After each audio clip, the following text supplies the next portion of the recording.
The format of this panel is that each speaker will have 15 minutes, and then we'll have hopefully more time for Q&A. I think that some of the questions that were raised at the last first panel can be asked again if that's something that folks are interested in. So I'm going to first off introduce Meredith Stewart. Thank you so much for being here. I know that when we were thinking of who to invite to the 20th anniversary, we immediately thought if it was going to be somebody outside of the state of California, it has to be someone from the Southern Poverty Law Center. And when we reached out to them, they immediately said, you have to have Meredith Stewart on. She will be able to speak to us today about various guest worker programs. So Meredith Stewart is staff attorney with the Southern Poverty Law Center, and she's on the Immigrant Justice Project. She began her work in 2011, and she's represented hundreds of H-2B guest workers and J-1 student guest workers in hospitality, seafood, landscaping, and forestry industry lawsuits. She's advocated for various workers on violations of federal law and regulations. She's also part of a trial team that recently won a $14 million verdict on behalf of H-2B workers from India against Signal International. She's co-authored 2 reports on guest workers, close to slavery and culture shock. And before becoming an attorney, she was organizing director and organizer for Unite Here, International Labor Union. She's a graduate of Smith College and the University of Memphis, Cecil Humphreys School of Law. Next, we have Anna Park, who is our regional attorney for the Los Angeles District Office of the Equal Employment Opportunity Commission. She's one of the 15 regional attorneys tasked with heading the litigation units of the Regional District Office. Ms. Park is responsible for overseeing and directing all litigation on behalf of the EOC, which covers Southern California, Central California, Southern Nevada, Hawaii, Guam, Wake Islands, and the Northern Mariana Islands. Since joining the EOC, she's aggressively litigated cases in the federal court against private and public employers, receiving large monetary awards and aggressive injunctive relief remedies. Ms. Park has been recognized for her work in EEOC versus Trans Bay, which is a case involving Thai welders. And she brought the case on behalf of 48 Thai workers, welders, recovering $1 million among some very comprehensive injunctive relief remedies. Another case was EEOC versus L&T, which settled for $1.7 million in the Northern Mariana Islands, and many, many, many other cases as well, which I hope that she will share with us today. So please welcome both Meredith Stewart and Anna Park. So the format that we're going to go is that you will each speak for about 15 minutes, and then we'll take some more time for Q&A. So if you want to go ahead and start, Meredith Stewart. Thank you.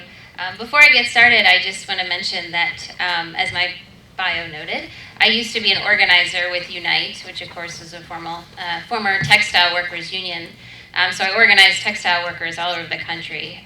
So it really is an honor to be here today on the anniversary of the El Monte case, and I thank Thai CDC for inviting me. I'm really happy to be here. For folks who don't know, the Immigrant Justice Project of the Southern Poverty Law Center was formed just over a decade ago to defend the labor and civil rights of immigrants in the South. We cover 9 states in the South. That's our service area. One of our big issues are guest worker programs. So today I'm going to talk a little bit about our work with guest workers in the South. I'm going to talk a little bit about the case that was also mentioned in my bio, the Signal International case, which is a trafficking case we won this year. And then finally I'm going to give some policy recommendations for improving guest worker programs. The Southern Poverty Law Center, we primarily focus on 3 types of guest worker categories. First is the H-2A agricultural worker visas. Second is the H-2B non-agricultural worker program. And then third is the J-1 student guest worker program.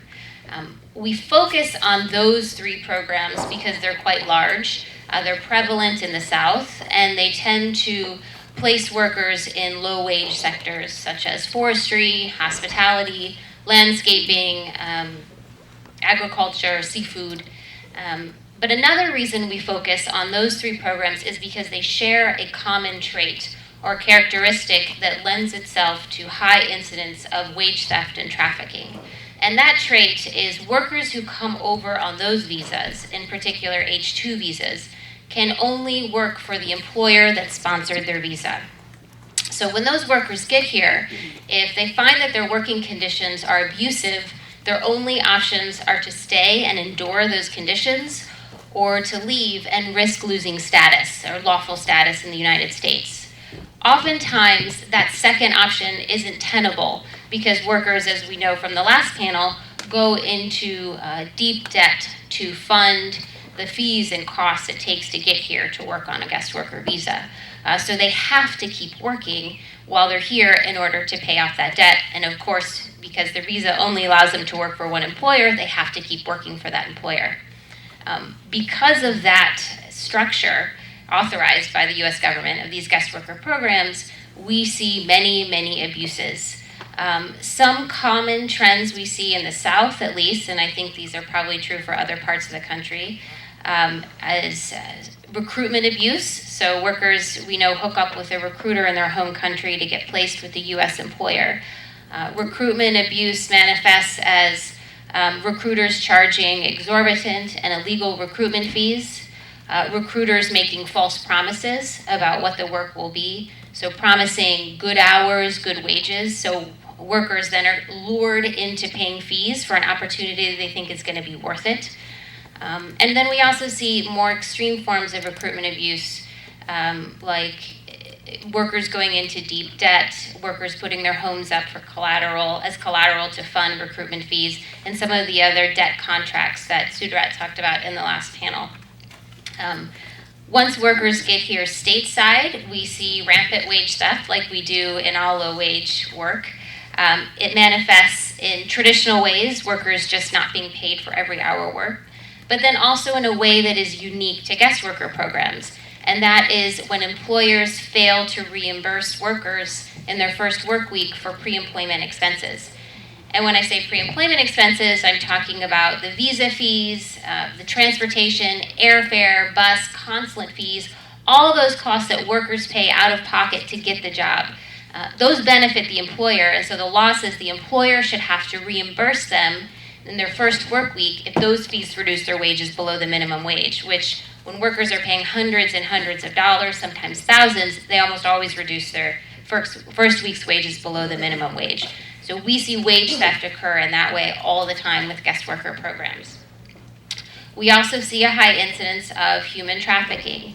And this was talked about again in the last panel, but it manifests with abuse of the legal process. So employers saying, if you complain or if you don't keep working, I'm going to deport you. I'm going to call immigration. And again, because workers or visas are tied to that employer, that's a very credible threat. It also occurs because workers are deeply in debt and simply have to keep working in order to pay that debt. When workers are in debt in their home country and they can't pay that debt, it often results in reputational harm, which is another form of human trafficking. And then, aside from those issues, we see guest workers have issues with housing that is too expensive, housing that is overcrowded or substandard. We see similar problems with transportation, and then because in these 3 programs in particular, guest workers are placed in dangerous jobs, we see many on-the-job injuries with little to no access to workers' compensation benefits or medical coverage. So what do we do about all these problems? Well, when we can, we file lawsuits on behalf of the workers. We go to DC and to our state capitals and try and push for a good policy to protect guest workers.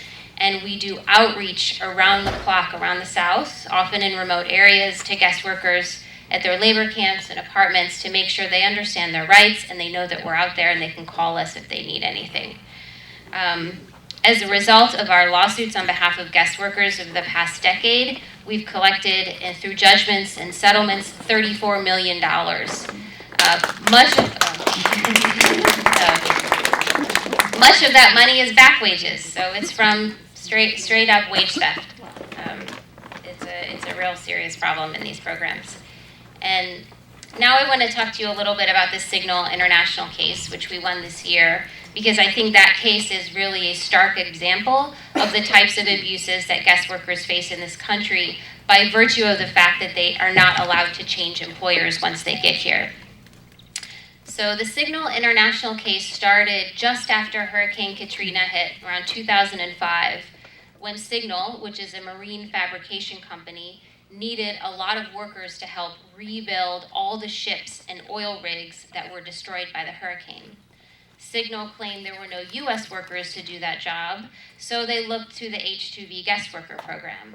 They hired a U.S. immigration attorney, and they hired a recruiter in India to try and find skilled welders and pipe fitters to come work for them.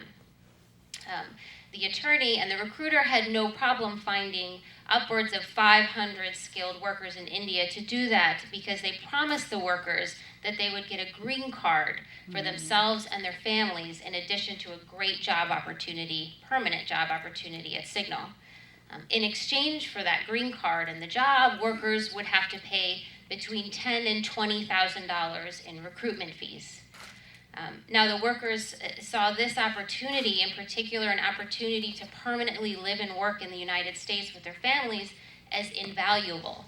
So they took out loans at very high interest rates to fund the fees. They mortgaged their homes. They sold family land and jewelry. They did what they could to put together what was for them an extremely large amount of money. Once they got here to the United States, the workers realized they not only were not getting a green card, but were here for 10 months on a temporary H-2B visa, but that they will also be living in atrocious living conditions, what Signal called the man camp. And the man camp consisted of double-wide trailers that housed 24 men each in bunk beds with 2 toilets. It was surrounded by fences on all sides and guarded by security 24 hours a day. At its peak, it housed 500 workers. It was overcrowded, so workers developed illnesses and infections. The food was terrible. And for that, they paid Signal over $1,000 a month each in rent. So Signal profited heavily off of these workers living in their man camp. When the workers started to agitate and organize and complain about their working conditions, Signal responded by rounding up the leaders of the organizing efforts, locking them in a trailer with guards, and attempting to stage a very public firing and attempted deportation to make an example out of them in front of the other workers. On that day, one of the workers attempted suicide, which was extremely traumatizing for him and his coworkers who witnessed it. And at that point, workers fled and decided that their freedom was more valuable than their visa status, right? Because if they left Signal, of course, they couldn't work anywhere else, and they wouldn't be able to pay off their debt. But enough was enough, and they left. A year later, we, along with a few other organizations, filed a lawsuit on their behalf. The EEOC also filed a lawsuit on their behalf alleging discrimination claims.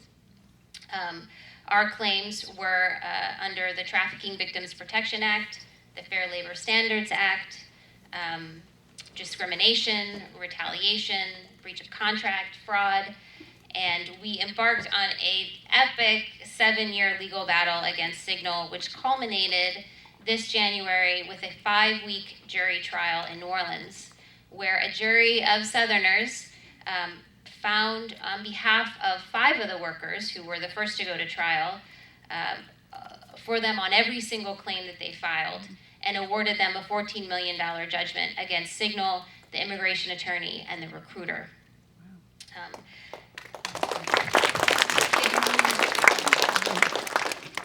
Thank you.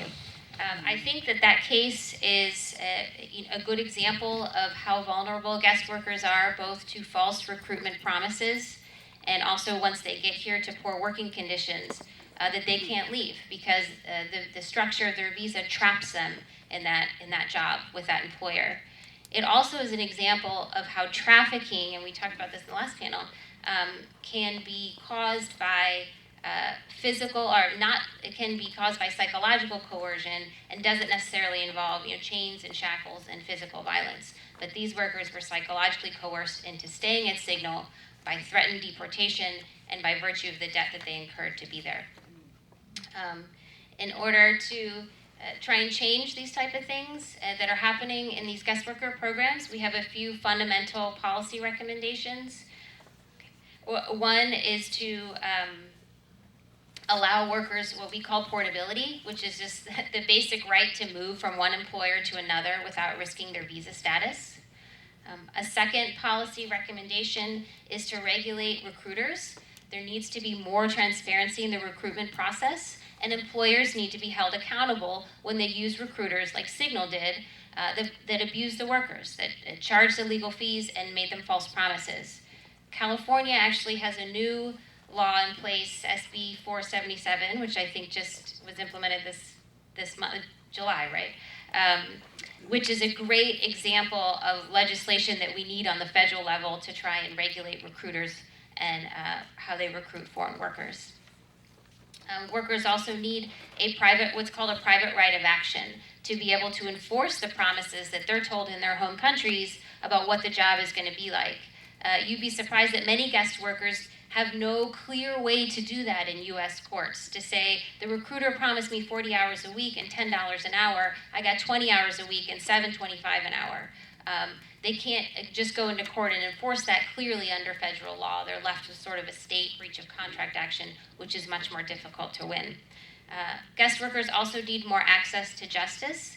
If any of you work for organizations funded by the Legal Services Corporation, you know that those organizations cannot provide free legal services to H-2B guest workers that are working outside of the forestry industry. So that leaves a whole swath of guest workers who don't have access to free legal services unless they're lucky enough to find a nonprofit like the Southern Poverty Law Center or others that provide those services, but we know that we're sometimes few and far between or very overtaxed. We don't have capacity. So we need to expand their access to justice. And finally, guest workers need the ability to remain when they're working to vindicate rights that were violated. Right now, when guest worker visas expire, it doesn't matter that they're plaintiffs in a trafficking lawsuit. It doesn't matter that they're pursuing a complaint with the Department of Labor. If they don't have any other way to stay, they have to go back to their countries. So we need to make sure that workers that stand up and fight back have a way to stay in the U.S. while they prosecute their claims. Thank you.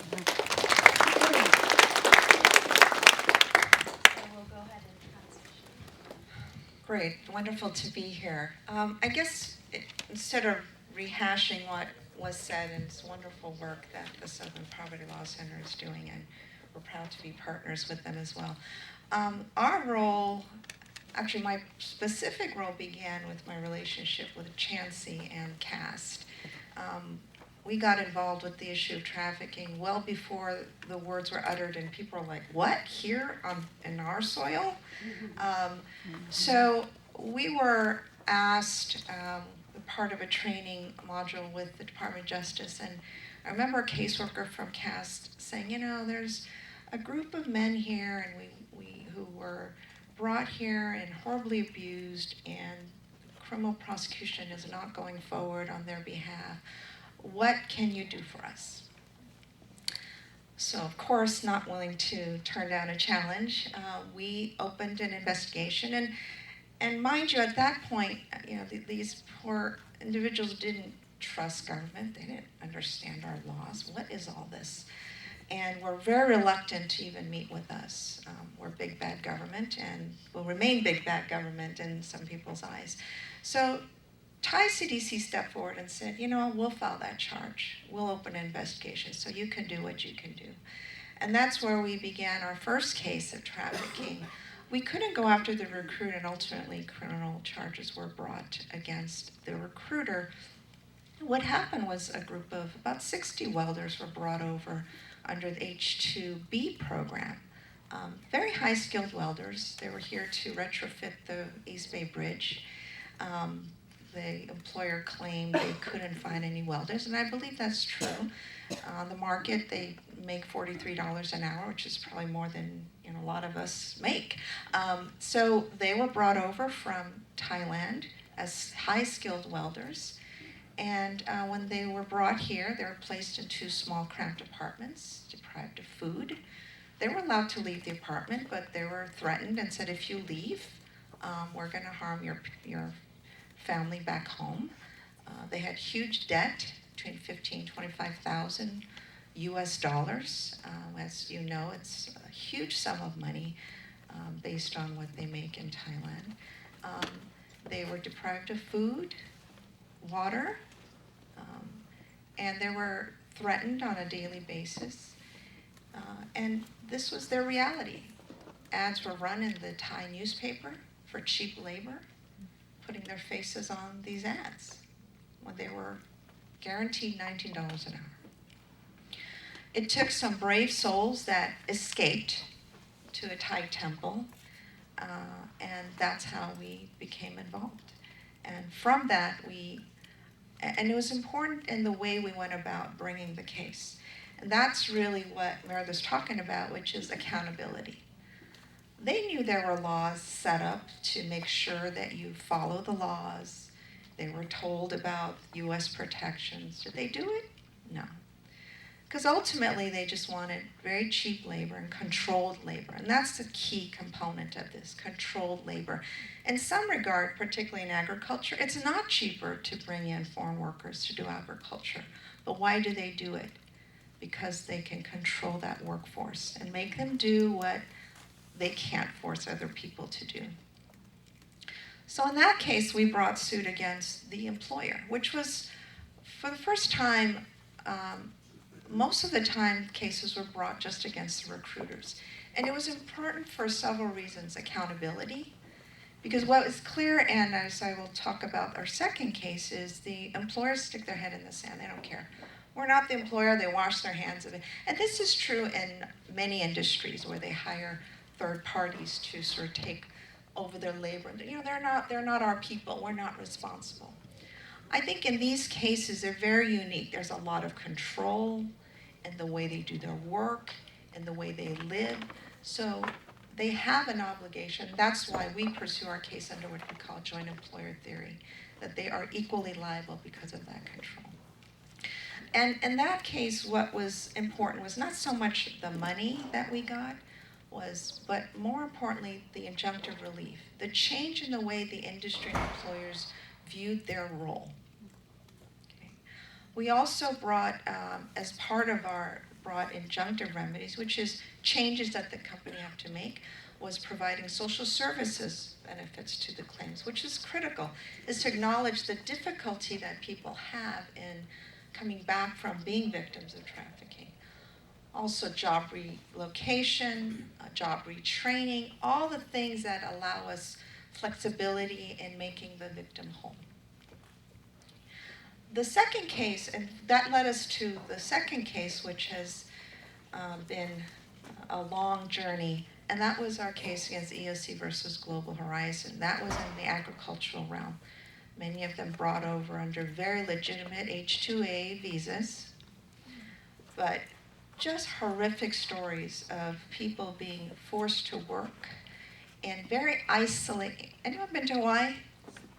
All right, it's beautiful, right? You get to swim with turtles, you got, the aloha spirit. But where these, the claimants were dropped were like in the middle of nowhere. Okay, imagine middle of a field, you don't know where you are, you don't even know where the road is, there are no signs. It's like take a left on the red brick wall and then a left turn down that hill, down the ravine. It's that isolated. The workers were deprived of food. Many of them talk of hunting for food in the back, using rubber bands to shoot down birds because they were hungry. Some were lucky to get a bowl of rice, maybe a pineapple, and if they're really lucky, they got an egg. But if they were late in coming, they got nothing.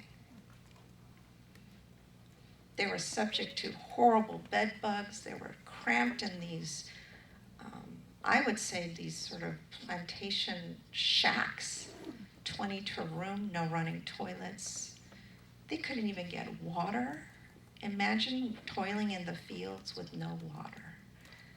Some got hurt, they didn't care. Some fainted in the fields, told them just to get up and get back to work. Workers' comp protections that are afforded under the laws. What workers' comp laws? Get back to work. Some, there were situations where they had yellow tape, but many, they weren't those kinds of restrictions. There were curfews. But where do you go when you're in the middle of nowhere? They didn't know where to go to complain. And these were about 500 Thai workers, all throughout, placed at various prominent farms, who we sued. Not just the recruiter, but farms like Damonte, Mac Farms, Kauai Coffee, which is linked to Massimo, that big conglomerate, Captain Cook, Kalena Farms. Why did we do that? Because it was very clear to me the same MO. The employers just didn't care. We had testimony from their own supervisors of these farms that saw the abuses, blaming it on global, but they did nothing. They didn't think they should or could or desire to do anything. And so that was the goal in our lawsuit. And with the help of Thai CDC, who toiled with us for many years, and the litigation process is not a perfect one, but it is one that, from our point of view, is very public, because we need to shine a bright light on what's happening, and to force change. One of the things we learned is they really don't like the label of being called a human trafficker, these companies. But that is what they're doing. Why did you turn a blind eye to somebody who's living in these horrible... The thought of the word escape, I'm sorry, I've been doing this work for over 23 years. In our normal employment cases, they don't use the word escape, maybe as a euphemism, but they don't literally talk about trying to escape their employer. You're free to leave, quit, and then seek remedies. So there's something really wrong when that's part of your lingo, right? So the way we pursued our case was, while there is wages, we pushed for compensatory punitive damages, because under Title VII, that's what you're entitled to. And that's where the damages are. And that's because there are no caps depending on the size of the employer. We pushed for 300,000 caps per person. And in our Global Horizons case, which were 2 cases filed, one in Hawaii, challenging those farms, and 2 other farms in Washington State. The one in Hawaii, we were able to get 3.6 in settlement dollars, which we're in the process of distributing now to the claimants who worked at the various farms. And we've received a $12.3 million judgment and a liability finding. And it's been very humbling and a great honor to represent the claimants in our case. Because without, really, I'm not sure I would be able to step up and say this is wrong in a foreign country surrounded by people that I don't know who to trust. But I thank organizations like Thai CDC, who stuck in with us, who was that bridge to be that voice and to say, you know, you can trust them to do you right. And we're honored that they trusted us with that.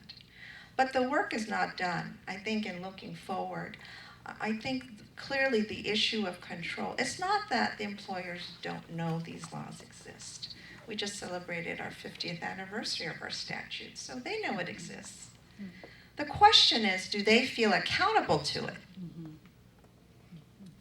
And I think the most important component of our lawsuit was the injunctive relief, because we got, or big companies like Damonte, Mac Farms, Kauai Coffee, to put on paper and commit to changing the way that industry operates, because they're so reluctant to place any type of limits or any type of control over the labor contractor, because they were afraid of one thing. What do you think that is? Money. That was their competitive edge. oh, if we get cheap recruiters, we want the best so we can control their labor. I'm like, well, that's trafficking.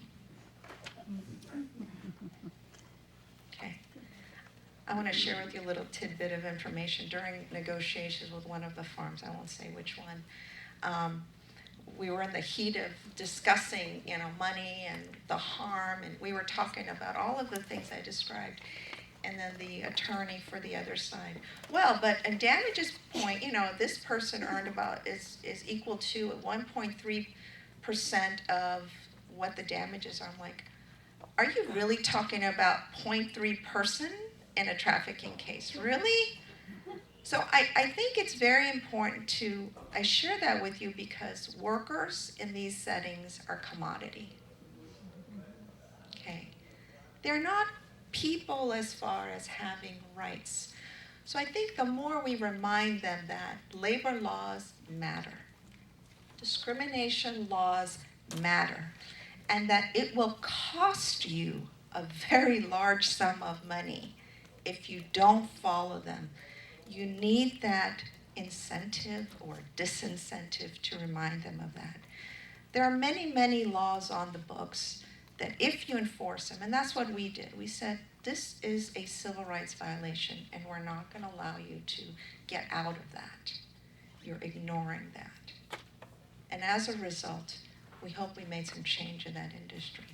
So going forward, I think there are different ways of pursuing these cases. There's no one right way, but there's so much work to be done. I mean, 7 years to bring a case. Ours took about that long as well. Is that justice? Some will say no. Justice, the wheels turn very slowly, but someone needs to make an example.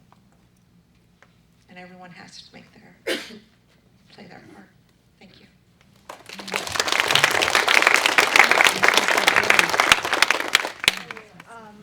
I have a few questions, and thank you. And then we're going to open it up for discussion and questions from the audience. So let me just field 2 questions for both of you, and you can decide who would like to answer.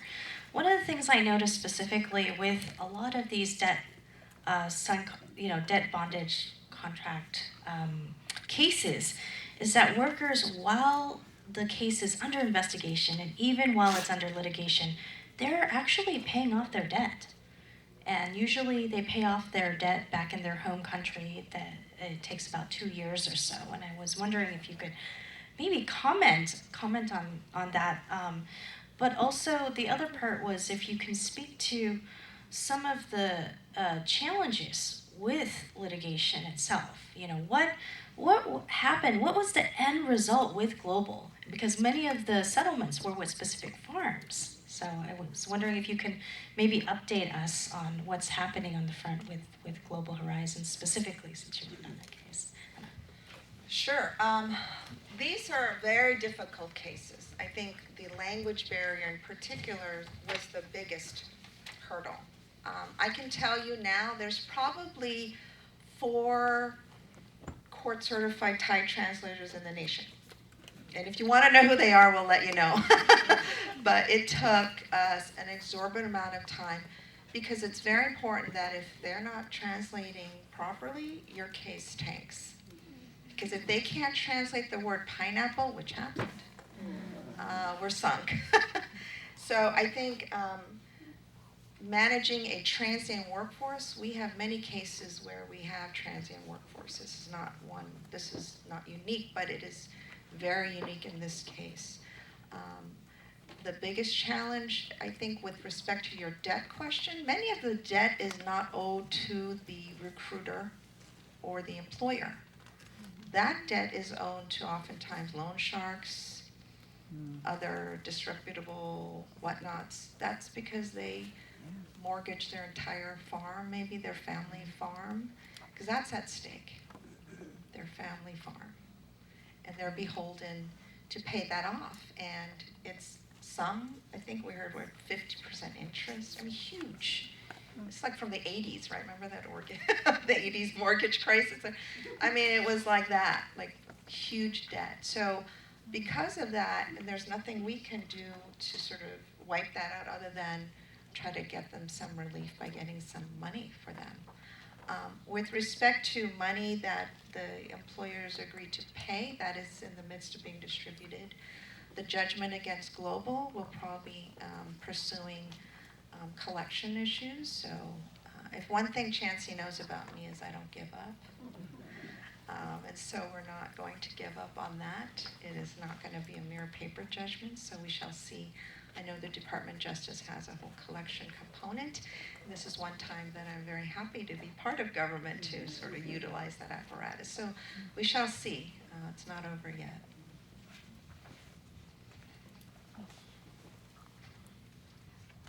Would you like to add anything? No, I think you covered it. Okay. Okay. So let's open it up to some questions.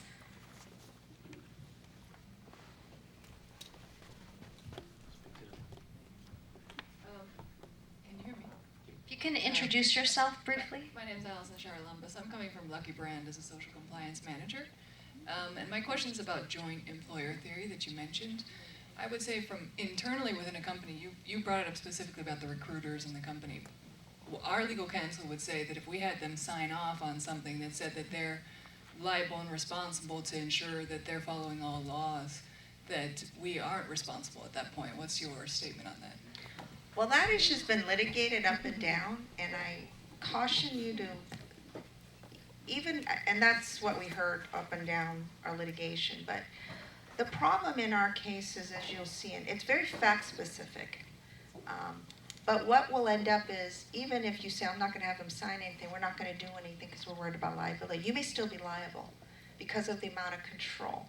So if, even though you don't have something signed, if you're telling them how to do their job, controlling where they sleep, date and managing or making decisions about whether you want that person or not that person, under the law, you don't really have joint employer liability if you truly are separate entities and you don't have any say in that workforce.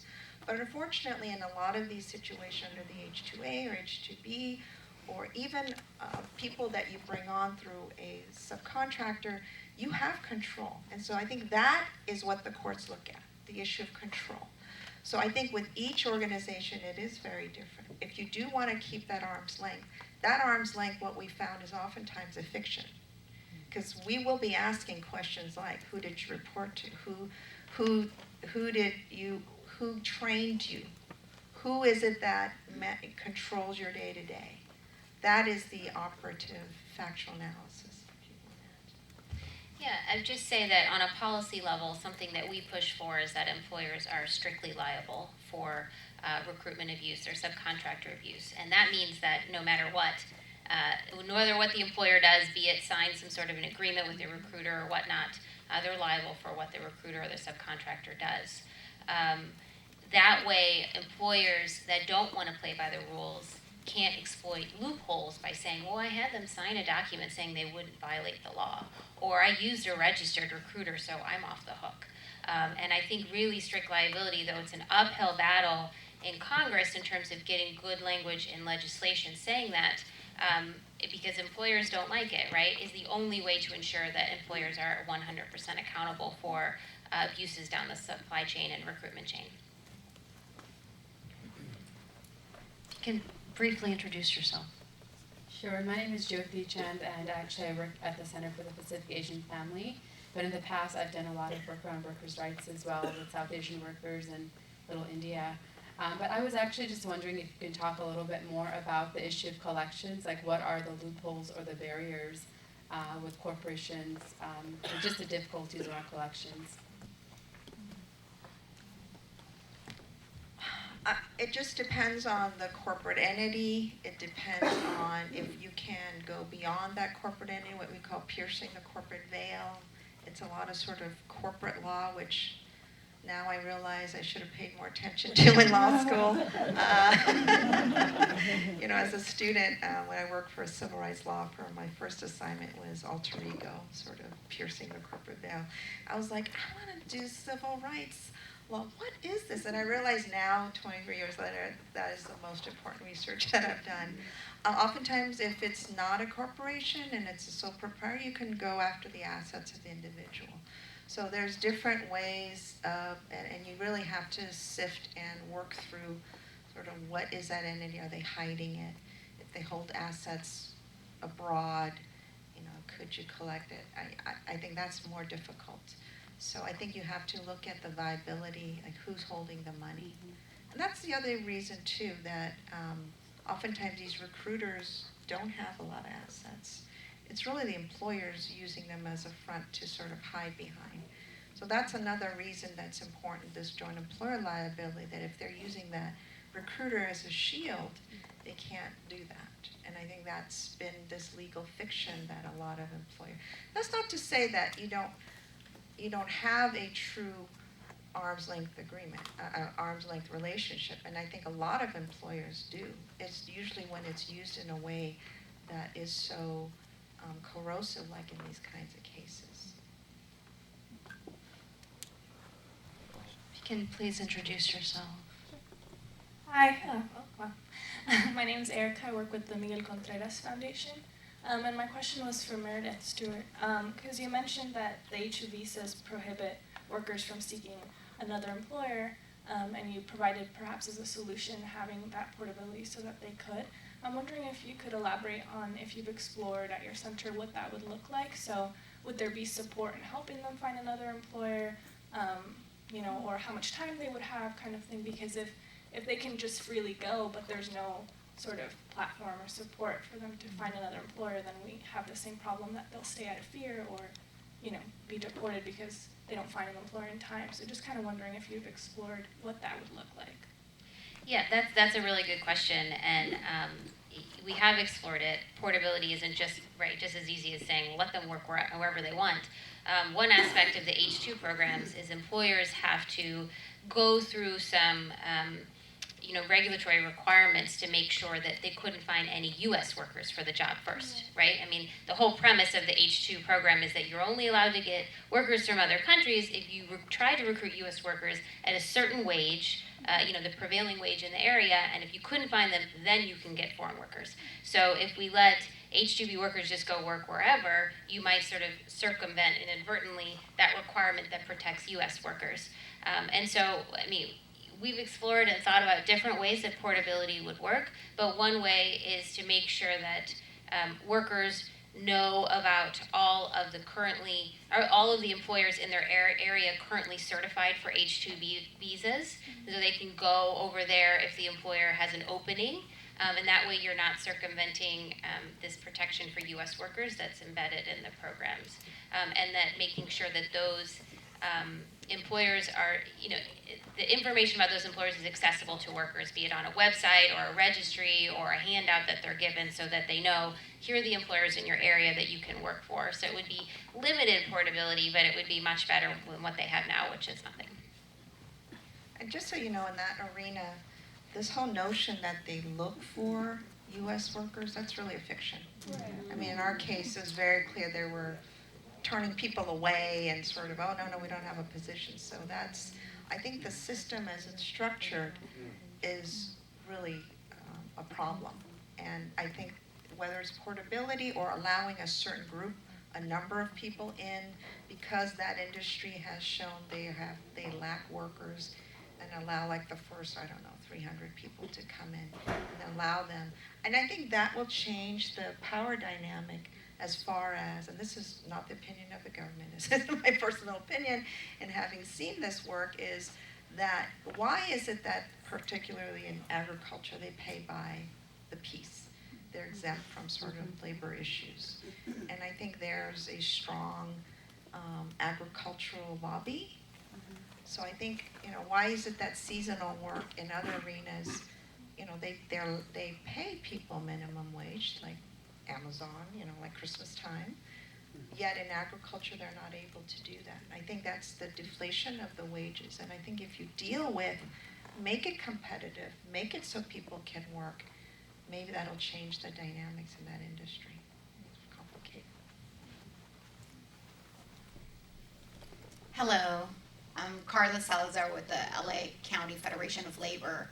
I'm really enjoying your panel for the simple fact that or this discussion that last month I was speaking to my friend. She's a director of of housekeeping at the Hiltons in Utah. And we were having a discussion about workers. And she's like, yeah, every summer I get workers coming from Russia, Germany, with their visas. And sometimes I don't see them, sometimes I do. And so we were just talking, and some things that just, she's, my friend is Jenny. I've been friends with her for like more than 10 years, but she's generally a good person in the sense of like seeing certain things. But how can, I guess my question would be is, somebody like my friend, one, if she starts seeing already things that are going on, but she can't really, one, protect her own job, what can we help her with organizations like yourself or attorneys? If she starts seeing certain things, somebody like her, how can she speak up in regards to things that are happening or things that she sees? And how are we also keeping these corporations like Hilton's or any of these, hotels accountable to their actions? I'm pretty sure they're aware, but they're probably just not, focusing because they're getting cheap labor from all sorts of different countries, and they're doing all sorts of stuff. So my question to you was, somebody like my friend, how can she speak out on that? And what are her protections as well as a worker in the United States? Thank you. I think Good Samaritans, as we call them, are critical. I think that's what spawned our cases. I think encouraging, having that person, your friend, talk to the victims and say, hey, there are these rights, and maybe connect them up with nonprofits. Certainly that's one thing, and I think that's the issue of NGOs are very important in being that bridge. Certainly, if you want to talk to me, we can talk after. We don't mind. There are different avenues to open investigations without implicating your friend, who could be ultimately just a witness. In the hotel industry, we're aware there's like a lot of J visas being utilized to bring in foreign workers. And so I think that's not something we're not aware of. That's a double negative, but yes, we're aware. There are many, many industries, and that's sort of the reality. It's more widespread than I think any of us realize, and it's institutionalized. And that's why I think we need the vigilance of corporations to say, oh, I have to double check this. Is this right? Many of them are correct, willing to just return a blind eye, because it is cheap labor. So I know that people in this audience may also serve as a resource. I don't know if there's anybody from CHIRLA or worker centers here, or strategies.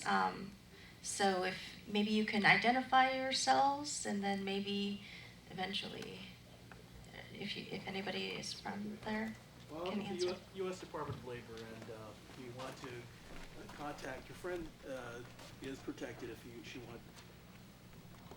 Hi, I'm with the U.S. Department. My name is Paul Chang. I'm with the U.S. Department of Labor, and we got Danny Pascal here, the District Director at the U.S. Department of Labor as well. Wage and Hour Division protects all workers from filing complaints, and we encourage you to contact our offices, dol.gov and the Wage and Hour Division. This is one area you have a lot of coordination. So if it is that, I encourage people, if you have information, to come forward, and we can coordinate among the different agencies. One last thing I want to also make clear is, at least for the EOC and I believe DOL as well, we can sign off on T's you don't need, but U visa certifications. If we are investigating, we do pursue things like paroles in place or continued present, things to allow people to stay. That's not guaranteed in every case, but if we're in the midst of an investigation and or litigation, these are tools at our disposal that we try to utilize, because we understand the importance of having people here. Right? Thank you, Anna. I wanted to open it up to all questions right now, and we'll try to wrap up that way. So we'll just take all questions. And if you can briefly introduce yourself. My name is George Taylor. I wear several hats. I'm a retired academic, but I also work with a number of volunteer organizations here in LA County. My question is, where's representation from the U.S. Department of Commerce? And I see a theme of public policy, ethics, social responsibility. Can either of you speak to that kind of involvement? You mentioned structural change. this panel and the previous panel, and I'm very much interested in structural change as it relates to this. Any other questions? Hi, I'm Araceli Campos, also with the Miguel Contreras Foundation, with my colleagues from the LA County Fed. My question is, what is the nexus to trade agreements? There's a lot of discussion right now on continued proliferation of trade agreements.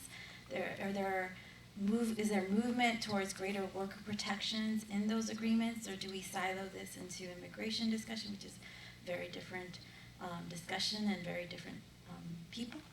So not related to the other question, but how do we really bring the issue of workers' rights into these trade agreements and those discussions? Thank you. Any last questions before we start answering? Okay.